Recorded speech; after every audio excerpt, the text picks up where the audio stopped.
आज हम बात करेंगे स्क्रॉल व्यू की। स्क्रॉल व्यू हम उस वक्त यूज करते हैं जब भी हमें अपनी एक्टिविटी के ऊपर बहुत सारे व्यू एलिमेंट्स को यूज करना हो, तो हमें स्क्रॉल करने के लिए स्क्रॉल व्यू का यूज करना पड़ता है। स्क्रॉल व्यू तीन तरह के होते हैं, एक वर्टिकल स्क्रॉल व्यू, एक हॉरिजेंटल स्क्रॉल व्यू और एक nested scroll view. Vertical scroll view में आप अपने व्यू एलिमेंट्स को वर्टिकली स्क्रॉल कर सकते हैं, हॉरिजेंटल में आप हॉरिजेंटली स्क्रॉल कर सकते हैं और नेस्टेड स्क्रॉल व्यू के अंदर आप एक स्क्रॉल व्यू के अंदर दूसरे स्क्रॉल व्यू को यूज कर सकते हैं। स्क्रॉल व्यू के अंदर सिर्फ एक ही चाइल्ड लेआउट हो सकता है, एक से ज्यादा चाइल्ड लेआउट आप स्क्रॉल व्यू के अंदर नहीं बना सकते। तो मैं यहाँ पर अपनी कोडिंग में जाता हूँ और लिखता हूँ स्क्रॉल व्यू और इसको मैं मैच पेरेंट हाइट भी इसकी मैच पेरेंट ही कर देता हूँ और उसके बाद इसके अंदर मैं एक चाइल्ड लेआउट जैसे बटन लगाता हूँ। मैं बटन की विड्थ मैच पेरेंट, हाइट इसकी रैप कंटेंट और यहाँ पे इसका टेक्स्ट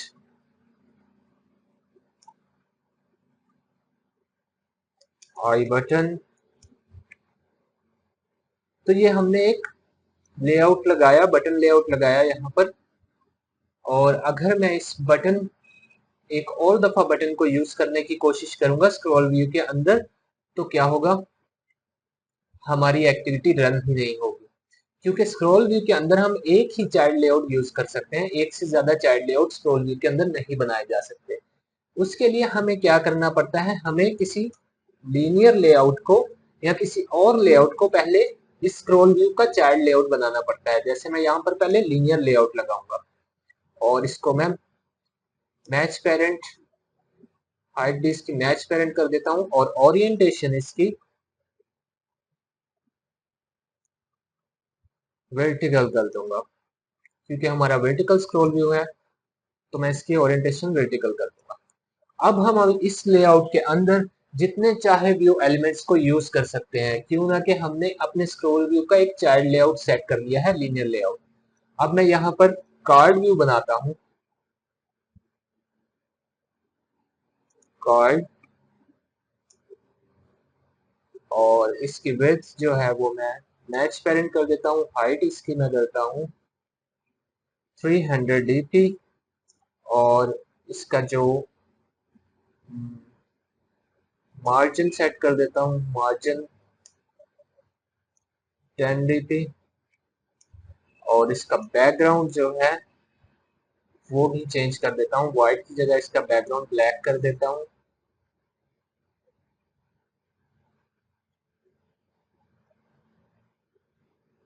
और इसकी जो कार्ड एवलेशन है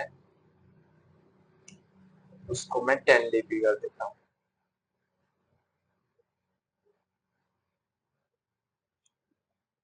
सॉरी, यहाँ पे बैकग्राउंड की जगह शायद आएगा बैकग्राउंड कलर,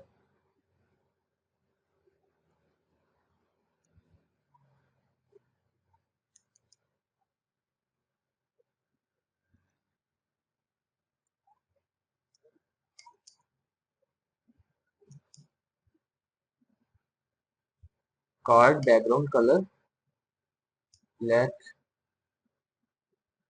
और फिर मैं इसी कार्ड को दोबारा कॉपी कर लूंगा।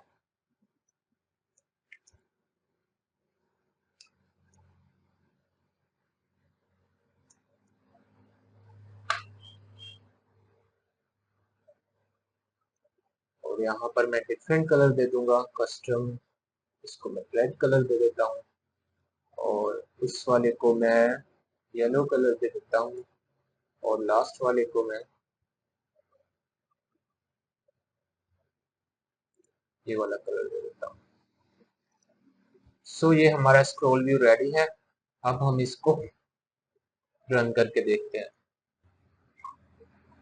सो हमारी ऐप जो है वो रन हो चुकी है और हमारा जो स्क्रॉल व्यू है वो परफेक्टली वर्क कर रहा है। ये हमारा वर्टिकल स्क्रॉल व्यू था। अब हम हॉरिजेंटल स्क्रॉल व्यू भी टेस्ट करके देखते हैं।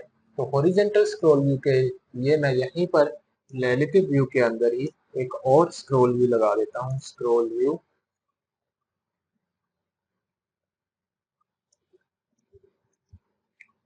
और इसे मैं कहूंगा हॉरिजेंटल स्क्रॉल व्यू। इसकी विड्थ मैं मैच पेरेंट कर दूंगा और हाइट इसकी रैप कंटेंट रहने दूंगा और इसको मैं अलाइन पेरेंट ऑफ ट्रू कर दूंगा और इसको मैं एक आईडी दूंगा, आईडी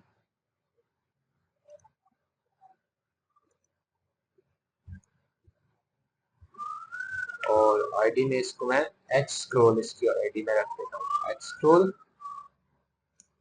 और यहाँ पे क्लोज। उसके बाद हमारा जो वर्टिकल स्क्रॉल व्यू है इसको मैं अपने हॉरिजॉन्टल स्क्रॉल व्यू के बिल्कुल नीचे ले आऊंगा, बिलो लेआउट बिलो और यहाँ पर मैं आईडी दूंगा एच स्क्रॉल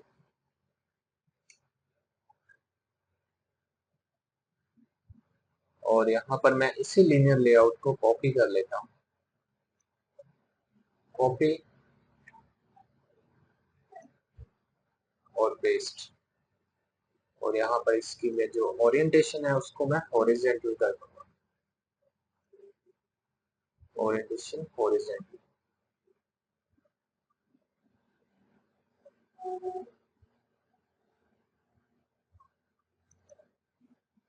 और की जो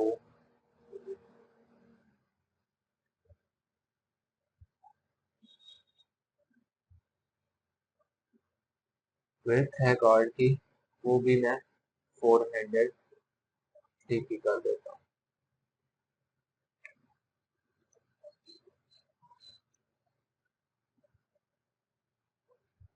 400 डीपी 400 डीपी और ये भी 400 डीपी।